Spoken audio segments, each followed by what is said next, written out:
you talk to people in show business, comedy, and somehow, like, there is a real, I mean, it's a cliche to talk about the sad clown, but show business generally has a tremendous amount of pathos and angst and neurosis at the center of it. People are trying to navigate a career in which they are constantly getting feedback about whether they're good or not, whether they're succeeding or failing. Yeah. And they're people who are needy by design, and somehow you get people to be very honest about that on your show. That's because I'm needy and infantile. That's exactly right. And emotionally shattered most of the time.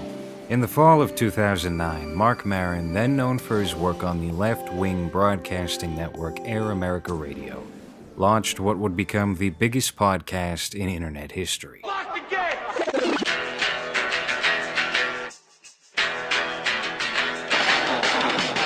Are we doing this? Really? Wait for it. Are we doing this? Wait for it. Ow! What the fuck? WTF. And it's also, what the fuck? What's wrong with me? It's time for WTF. What the fuck? With Marc Maron.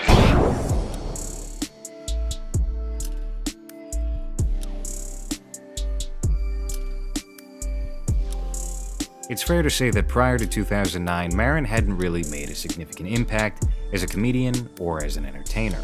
Aside from his hosting duties on Air America Radio, Maron's only other notable claim to fame, outside of writing 2 books, had been presenting the short-lived American remake of the popular UK game show Nevermind the Buzzcocks. He was part of a generation of comedians who had come up in the 90s and done great things with their careers, standing shoulder to shoulder with the likes of Louis C.K., Sarah Silverman, and others. But Maron, for a period of time anyway, had been the runt of that litter. By the aughts, others had carved a place for themselves in the industry, but Maron had failed to do so. That, however, was about to change. WTF was one of the earliest podcasts to feature well-known comedians sitting down and talking about their history, their lives, and opinions without being pressured for time or needing to necessarily promote a product. I think that if you listen to the first 100 or so WTFs, it's really a thinly veiled effort for me to get emotional help from celebrities. That was really, I was... The therapy's going in the other direction. Absolutely. They're Dr. Melfi. Yeah, absolutely. You're Tony Soprano. No doubt. I think the reason that I connect is I need to. I don't feel that I interview people. I feel that I need to connect in conversation and emotionally. I'm very adept at becoming codependent within seconds. Through his over-the-top persona and self-depreciating humor, Maron was able to disarm his guests. He was able to cut to the core of some in a way that even the most experienced of interviewers could not. The first 2 years of WTF in particular managed to shine a light on the New York and Los Angeles comedy scenes of the 1980s and 90s and the broken relationships those eras left. Compared to the program's main competitors, Kevin Smith's Smodcast and the Joe Rogan Experience, WTF was condensed, professional, and within its average 60 to 90-minute runtime, successfully walked a tightrope of being both free-flowing and yet to the point.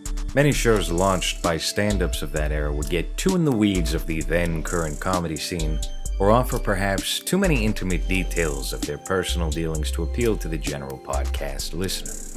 I've never taken a shit while stoned before. It's a completely new fucking experience for me. And so the advantage WTF brought was that it wasn't bogged down with weed stories, conspiracy theories, or tales of Jim Jeffries playing 17-year-olds full of drugs. Back then she was 17 years old. I didn't know. I met her in a bar, but it's also, may I add, that that's legal in the UK. That's age of consent, so I didn't do anything wrong. I did ply her full of ecstasy, so I'm no fucking, but not like a drug, but we were taking ecstasy all night. Even if Maron's attitude was at times crass or overbearing, it was still the most accessible comedy podcast on iTunes. In other words, the perfect show to put on during the drive home from work. Maron's greatest strength in the beginning, however, was his celebrity guest book. As mentioned before, Maron came up in an era of iconic stand-up comedians, and these people were his friends and acquaintances. Scrolling through the iTunes directory, you may not have known Marc Maron's name or that of his podcast, but you certainly would have one of his many recognizable guests. You started this thing as this kind of side project that has now become massively successful. Well, wait, is side project code for Hail Mary pass? Because it wasn't a side project. I was really at a loss of where to go next with my own career. I was respected as a comic. I had a good comedy career, kind of, but I didn't really sell tickets. I didn't have a lot going on. After the last job at Air America, I didn't know what I was going to do. I'd just gotten out of a horrible divorce, and I knew people were doing podcasts, so I did it. And I had no expectations out of it, and it seemed to save me in a lot of ways, reconnect me with my peers, the community, with myself. It was a profound experience and continues to be. By inviting these individuals on, Maron landed new listeners hook, line, and sinker. The episode that many fans remember most would be Maron's contentious two-parter in which he made amends with Louis C.K. over their fractured friendship. You know me, like, because you didn't do the interview, there was some process in my mind that eventually became, all right, if he's not going to fucking answer my emails, you know, I understand what he's doing to me. Yeah. So I've got to sit down and say, wait, he's more busy than anybody I know. Yeah. He doesn't have time to deal with me. Well, there's a couple of things going on when I don't answer your emails. Yeah. I don't answer a lot of emails if I don't have something constructive to say. You know Right. what I mean? Yeah. I just don't. Yeah. Because I am busy, I got the kids and work and Yeah, stuff. yeah, and yeah, also yeah. my mind is just clouded. So there's a lot of emails I just ignore. Right. Because I don't have a really good answer. Right. I'm ambivalent or I can't. I just You don't want to get into a dialogue of maybe. Yeah, and I just don't. I can't make myself answer emails. I also have a weird thing that I've noticed recently that if somebody emails me, I don't want to answer them right away because I don't want to start talking to them. That's what I mean. Yeah, you don't want to get into a dialogue. Yeah. Yeah, so you know that if you answer right away, they know you just got it and they know Yeah. you're live. Yeah. So they start talking to you. Yeah. So I go, okay, I'll wait. I'll answer this guy in like a couple hours, and then I forget. That happens more often than not. But also, you know, our friendship faded away at some point, and I had time when I was writing you emails Yeah. to connect with you personally, Yeah. and you ignored me. Really? Yeah, for a long time, for I don't know, over a year. Really? Longer than that. Yeah. You just wouldn't answer me, and I would write emails that said, "I'm not sure why you're not writing me back, but I'm gonna persist because our friendship goes back far enough." Right, think I it's remember worth that. Saving. Yeah. You just wouldn't answer me. What the And fuck then was my at some problem? point, I caught you on the phone, and you said that you felt like when we talk, it's just about me, and I don't really listen to you. That I'm very self-centered. Right. And I took that to heart, but I also thought, well, I felt like it was unfair. And so when I tried, and after that, I tried still to pursue Yeah. you. You didn't want to talk to me. So, Well, it must so have- in this round, when Yeah. you were trying to get me to be on your podcast, or Yeah. you're trying to connect with Yeah. me, part of me was going, you know, fuck him. I don't, you know, if he doesn't want to be my friend, I'm not going to. But we had Yeah. the conversation. From there, the podcast seemed to boom, landing bigger guests and more downloads with each week. It was around this time that Maron began to receive notable opportunities, offers that would land him on-screen roles for shows like HBO's Girls, Louie, Animals, and even a sitcom of his very own on IFC, aptly titled Maron. When you were a kid, were you like, I'm gonna be a sound guy? Did you ever think about getting into spying? That seems like where I would go. I'd like to do the spy thing. Unlike many celebrity podcasters, Maron did not allow his participation in these mediums to slow his output. Over the years, WTF would only grow, both in listenership and as a platform, luring in higher-profile guests like James Franco, Kevin Hart, Richard Linklater, Darren Aronofsky, Elizabeth Banks, Jennifer Lawrence, Willem Dafoe, and many others. But the episode that would make national headlines would be that of when the then-sitting president, Barack Obama, chose to do an interview with Maron in his garage in 2015. 1 year ago, we introduced you to comedian Marc Maron, who has interviewed many of the world's biggest celebrities for his popular WTF podcast, all done from a makeshift studio in his garage. But his 613th episode topped all the previous ones. Maron hosted President Obama for a candid 1-hour conversation. The President of the United States of America did your show and came to your garage. It's crazy, man. I mean, it's really happened. I live in a 2-bedroom house. I love that this happened. In Highland Park, you know, and they, like, when they told me, like, when they approached us, you know, and they were kind of every few months, they'd be like, we're thinking about doing this. And they're like, we're going to do it. My producer's like, well, President wants to do it. I'm like, what do I got to go to the White House, to a hotel or something? He's like, no, he wants to come to the house. I'm like, that's ridiculous. For longtime listeners of WTF, this episode marked a new high in the show's history. It also signaled the beginning of the end. You're like a big cheese now, man. You can't pretend like you're just some... What do you mean? Can I go on pretending? You can't pretend like you're some little guy in the garage. Should I move? You're not big time. Should I move? No, this partly because of the knickknacks around here, man. Sure, it's the magic box. Yeah. There's a lot of stuff going on in here. There's a lot of... You got the Give Me Shelter poster? Sure, man. I got a weird collection of things. Yeah, I just finished with the president. Everyone just left. It was crazy. You know, there's so much you want to cover. There's so much you expect, or I don't know. It was great. You know, he came in. We kind of, chit-chatted a bit. The biggest challenge is that there's 50 people here. There's Secret Service people here. There's snipers everywhere. The house is, surrounded. It's tented. The streets are lined with people who I didn't even get to see. All I was thinking was, like, I just need to make it about him and me and me and the president. And it was great. He was a person, and he was comfortable, and he was casual, and he was, charming and intelligent, and he was sitting right there in my garage. For those that had listened specifically for Marc Maron and his interview style and candor, hearing Maron be granted the privilege of talking to a sitting president and having that legitimacy be granted to his show sucked a lot of the air out of interviews to follow. How could you possibly maintain that kind of momentum following an interview with the president by posting an hour of conversation with Rich Voss? By reaching the highest level a podcaster perhaps ever could, Maron set himself on a slope toward irrelevancy. In 2016, Maron's politics became a more vocal part of the show.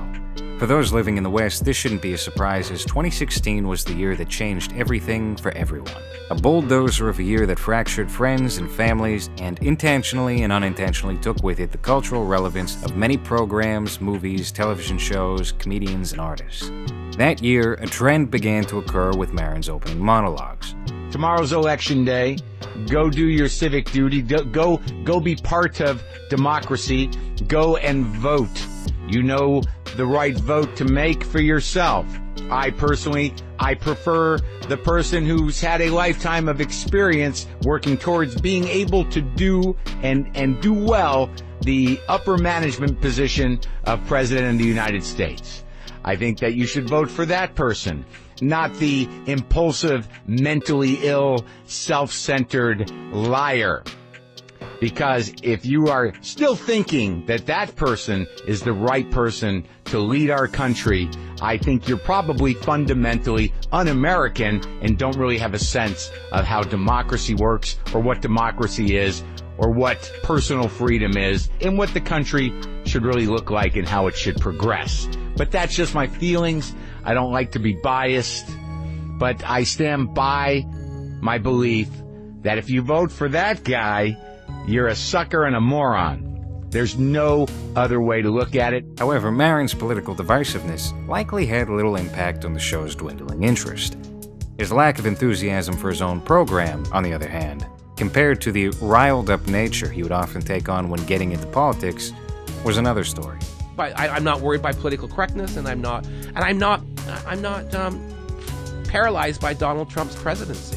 Well, no, I think everyone has to we do have to kind of fight through that. Yes. It's the way the country works. Yeah, and comedy, I think comedians have to remember, you've got to be funny, and virtue signaling or letting everybody know that you're on the right page politically isn't funny. Right. We need to get past that. No one really cares. Right? I think being funny, and if you can do a little bit of virtue signaling and be funny, no, you can't. They're completely exclusive. I think so. No, I think they should leave a comedy show and go, wow, that person was hilarious. I'm not sure what their politics are. Oh, I don't know if I completely agree with that. Some episodes would feature Maron speaking from the heart on 10 to 20-minute diatribes about the well-being of the country, followed by a slow and by-the-numbers interview with any given comedian, actor, author, or journalist that Maron had no personal relationship with. It was from this year onward that WTF began to callous into less of a comedy show and more of an NPR-style sit-down. He would speak to a guest and often shoehorn in an even smaller interview at the beginning of the show, usually with a more notable name than the main interviewee being featured. Ad reads began to drag longer, And overall, the show had started to fall victim to its own wear and tear. Aside from its newly added micro interviews and more plugs, on the surface, nothing about WTF had changed over the course it had been active. And that was about to become a problem. What do you know about aliens? Are aliens real? This is really big. So, Okay.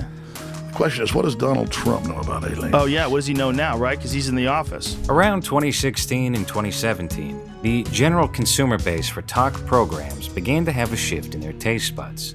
Shows that were typically condensed or edited began to fall out of the general spotlight in favor of podcasts like the long-running Joe Rogan Experience. Train, we're gonna have to eat you. Dude, what you said before know the what I mean? podcast was so funny. What? About the apocalypse, that homeless people are going to be psyched. Because they'll be like, ha ha, Homeless now you gotta people live like us. are waiting for the end of the world. They're digging the They're fires waiting and shit. because they're gonna be running shit. Similar style programs began to take root in people's directories, and YouTube itself had a boom in which live streaming and debates picked up both press and significant viewership. Why listen to a polished hour-long interview with an unrelatable A-lister who is going to be careful of what they say, when you can have a circus of comedians and e-celebs willing to jeopardize their careers getting drunk or high for 3 hours on a live broadcast? You can only listen to an actor talk about their art teacher parents and bouts of imposter syndrome so much before all the stories start to mix together. At this point in civilization, interest in Hollywood stars has been exchanged for those who offer blatant accessibility.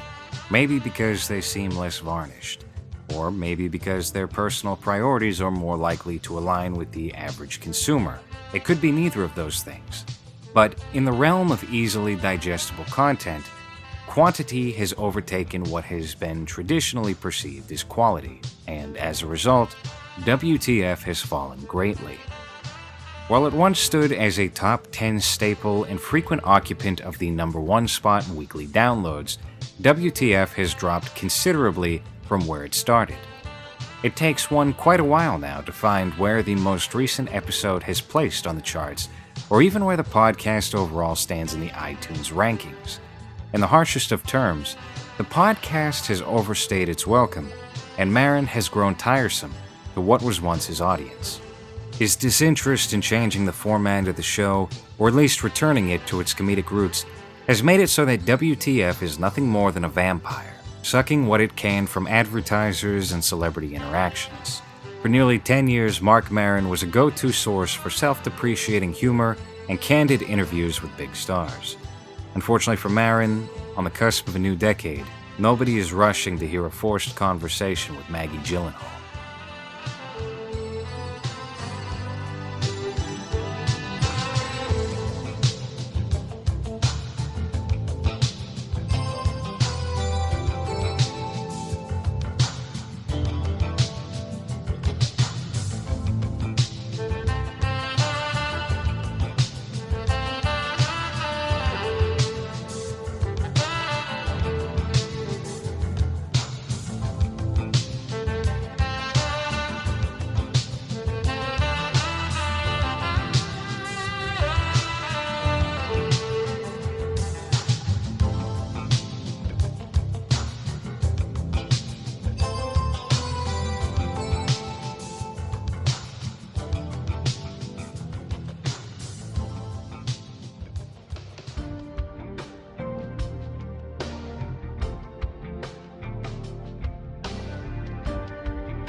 We are heading out to Nerd Alley, also known as Iwo Jima.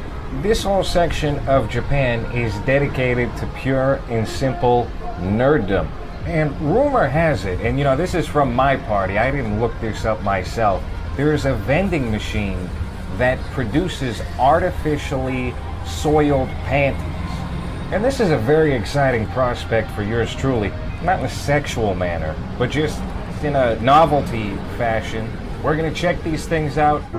We are entering a brand new era of Let's Play.